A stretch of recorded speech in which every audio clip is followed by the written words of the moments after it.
and welcome back to the Citizen channel. Hope you're all staying safe and well on our Peps 11 match preview of Bournemouth versus City. Yes, the Cherries versus City, one of the older programmes up there from the late 80s, that one, wasn't it? So not a team we've played much before those days in theory, but well, in practice as well, never mind theory. So another trip down to Bournemouth anyway on the 24th of February 2024, match day 26. Yes, 5:30pm kickoff. If you're going down, please get back safe and bring us back the points, guys. The Vitality Stadium, of course, one of the stadiums I've never visited. Well, perhaps one day. It's live in the UK on Sky Sports main event, Sky Sports Premier League and Sky Ultra HD. And general stats before this game, we're now 4 points behind last season's equivalent. Of course, we beat these last season, so we need the 3 points just to keep that sort of level, 4 points behind. And prediction at the moment is 85 points. Will that be enough to win the league? Possibly not. So we're going to have to get a couple of good results at certain places we won't mention. I'm sure they'll get mentioned over the next couple of months, that's for sure. Our overall record in league football away at Bournemouth, we've played 9, won 8, drawn 1, and we've scored 15 and let 2 in. So, yeah, all bodes well. Fingers crossed. And last season, of course, it was a comfortable 4-1. We were comfortable 3-0 at half time and sort of strolled through the rest of the game, managing a 4-1 victory. So there we go. We'll have a look at the how they're doing, how the Cherries are doing, and we'll try and predict a Peps 11. Although at the moment it's quite difficult because I think Peps keeping one eye on other games as well at the moment, so it gets a bit harder to predict that 11. Well, for me anyway, might be easier for you. I don't know. Please, if you are new to the channel, push that subscribe button, push the bell notifications.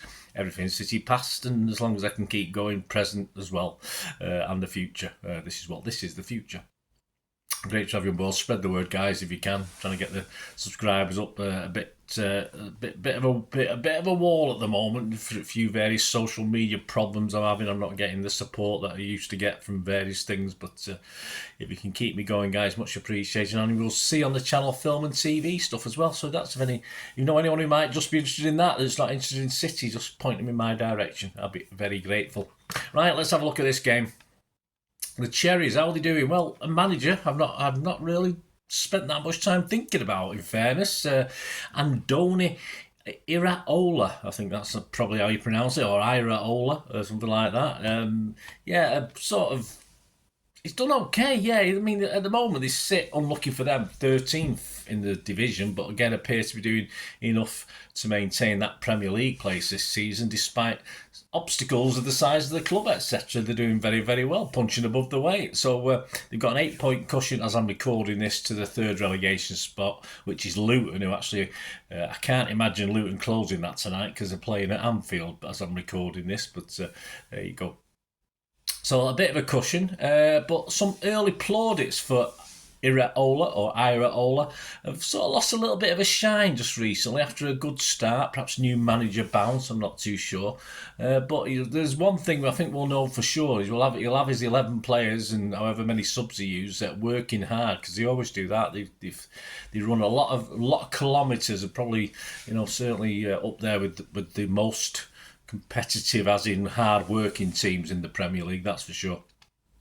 As I said, the form isn't great at the moment, but a draw last time out at Newcastle was definitely a positive for them. The last 6 results in the league: 17th of February, a 2-2 draw up at St James's. 10th of February, they lost away at Creighton Cottage 3-1. 4th of February, they drew 1-1 at home to Forest, which wasn't great. On the 1st of February, a 1-1 draw at West Ham. So, okay, but they're not in a great form themselves. 21st of January, they got stuffed at home by Liverpool 4-0. 31st of December, they lost away at Tottenham Hotspur Stadium. No shame in that, of course, 3-1. And of course, they're still in the FA Cup, so they've got a winnable round 5 match coming up against Leicester City after they played us. So they're still in with a chance. So whilst Areola, whatever his name is, well, what's his first name? Let me get his first. Andoni. I'll say, Andoni. There you go. It's a lot easier to say, isn't it? Whilst Andoni's still trying to impress, this won't be too easy for us, I don't think. As I said, I think they take a lot of positivity from the last result last week at St James's, where they, it certainly wasn't one-way traffic. They certainly give as good as they got. And I do not expect a 4-1 stroll this season, unfortunately. I'd love it to happen, but I'm not. I think from now, at this point in time, I'm not expecting any strolls as far as City playing at the moment, because we don't seem to be scoring as many goals as perhaps we should be doing. So I don't expect a 4-1. So what do I expect? Well, obviously that brings us to our boys, doesn't it? What we can do in this game.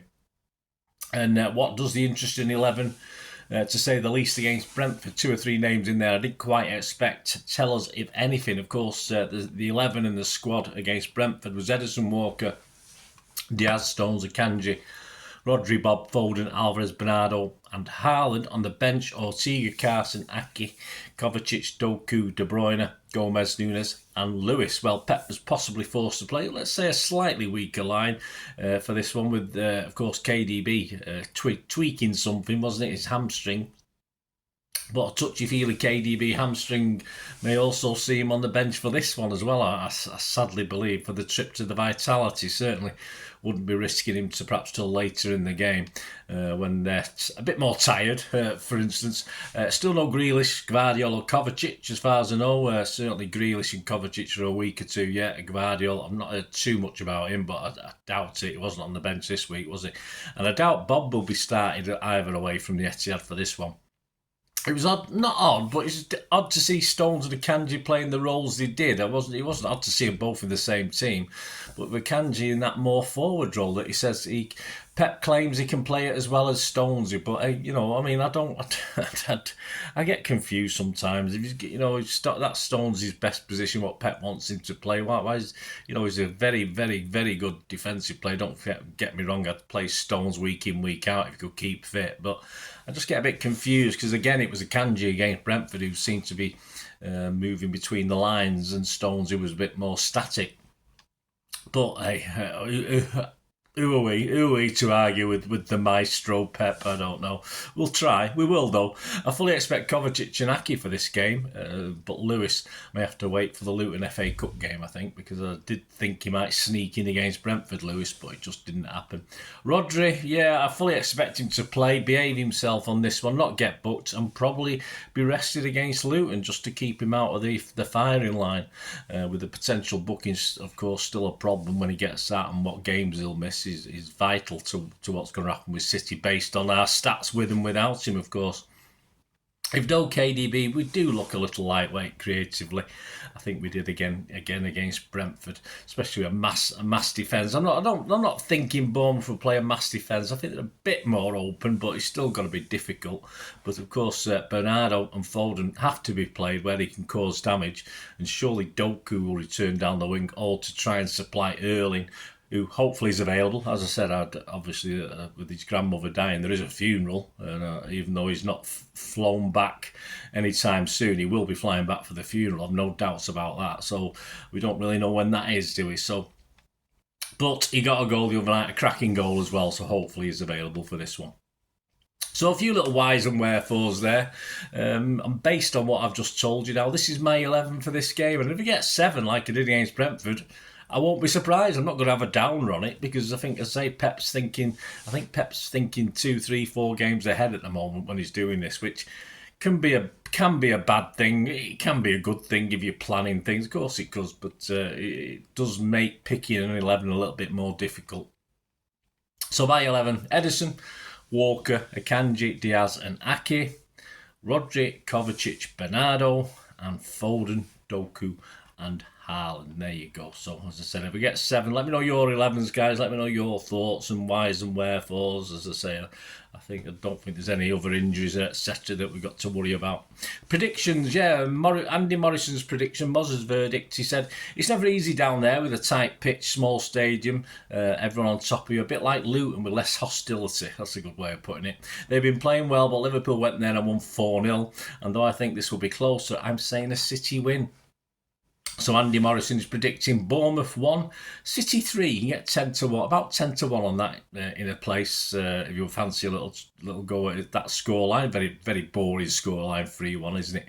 So I'm going to go a little bit different. I'll be brave. I'll say we'll keep a clean sheet and I'll just go 2-0, which is the most popular scoreline with the bookies at the moment at 15-2.